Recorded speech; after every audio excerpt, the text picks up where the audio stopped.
El gobernador Mauricio Vila Dosal recibió la primera dosis de la vacuna contra el coronavirus en el macrocentro de vacunación instalado en el Centro de Convenciones Yucatán Siglo XXI. A Vila Dosal le tocaba vacunarse hace 10 días, junto con las personas de 40 a 49 años, por lo que dijo se vacunaría en el día de los rezagados de ese grupo. Sin embargo, las vacunas se acabaron muy temprano ese día y de acuerdo con las reglas que marca la Secretaría de Salud del Gobierno Federal, le corresponde asistir en la siguiente jornada de vacunación en Mérida, que es la que transcurre actualmente.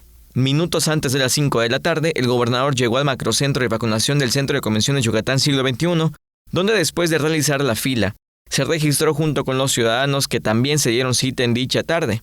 Posteriormente, Vila Dosal recibió la primera dosis del enfermero Mario Joel Burgos Frías y pasó al área de recuperación donde permaneció por 15 minutos para después retirarse. El enfermero resaltó la actitud accesible y sencilla de Vila Dosal, quien realizó el proceso de vacunación como cualquier otro ciudadano.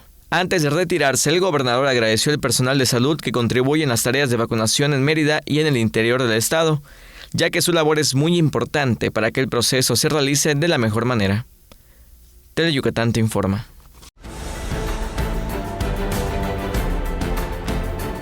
Teleyucatán te informa, lunes a viernes 3 de la tarde.